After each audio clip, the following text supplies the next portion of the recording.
Hi guys, in this tutorial we're going to have a quick look at how to make a cookie cutter that can be resized but keeping the width of the cutting blade the same. So we're going to start with an image. This is the cookie cutter shape that I want to make, outline to be cut, and then an indentation for each of the two semicircles. So to do this we're going to start off in Fusion.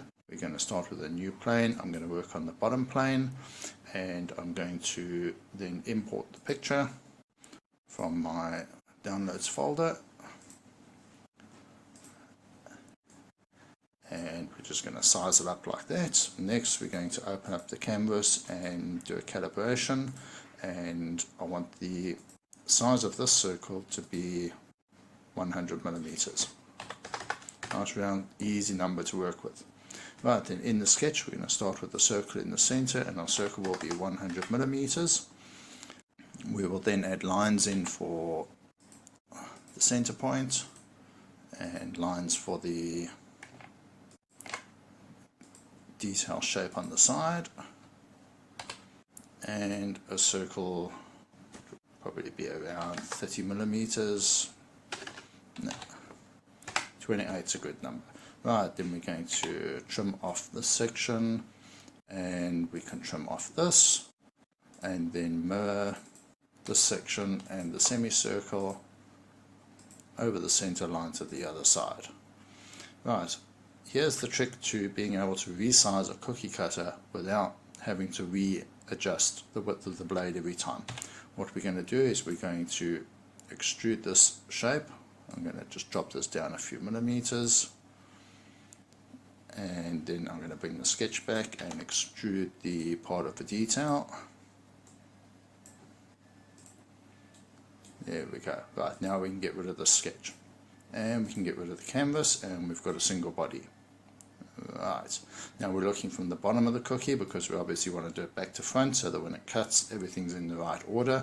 On this shape it doesn't really matter because it's symmetrical, but in future you would normally work from the bottom and pull your blades and your surround upwards. What we're going to do now is we're going to scale this body. We're going to set our center point to the center of the origin, and we're going to scale this to 100 divided by 100. Now that might sound odd because it's going to leave it at exactly the same size, because 100 divided by 100 is 1. Follow along and you'll soon understand why we're doing this. Alright, then we start a sketch. We're going to put the sketch onto the bottom plane. We're then going to project the body onto that plane, and OK, and we're going to project the lines for the detail, which is that section and that section. Right, now we're going to hide the first body. We're going to leave that now, we're not going to use that. Then we will offset the outer side by -1 millimeter because we want our cutting blade to be 1 millimeter, and we're going to offset the same again now to 4.5 millimeters. Oops, sorry, that should be -4.5. And that will give us our area around the top of the cutter to give it some strength.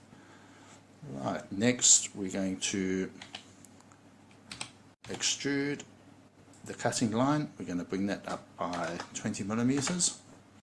There we go, we've got that up by 20 millimeters. Right, turn our sketch back on,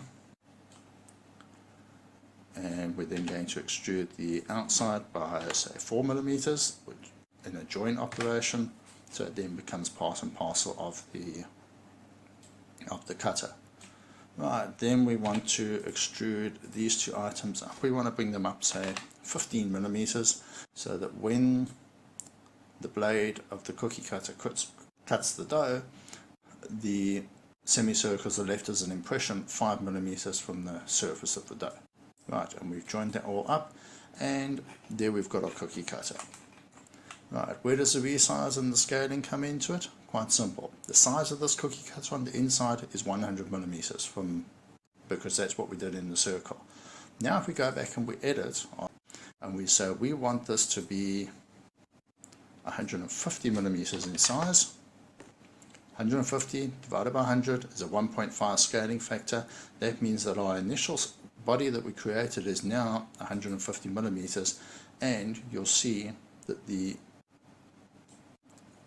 sketch or the projected sketch is self-adjusted. Let's just check that. Let's create a sketch here. Let's project the body here, and we can draw a line from that point to that point. Take a dimension on that line, exactly 150 millimeters. Alright, if we go back into our scale and we now decide we want this cookie cutter to be 75 millimeters, and we can then go into the sketch and we will see that the inside size of the cookie cutter is 75 millimeters. And that sketch is the secret to be able to resize a cookie cutter but keeping the blade at 1 millimeter. If you look at this blade now, you will see, let's get rid of the sketch here, I'll just go into dimensions and you look at the width of this here, it is 1 millimeter. Right, so if we close that and we scale this up to a 300 millimeter diameter cookie cutter, and let's just go an eye on that same section again, nice straight lines, the distance is still 1 millimeter. Have a great day.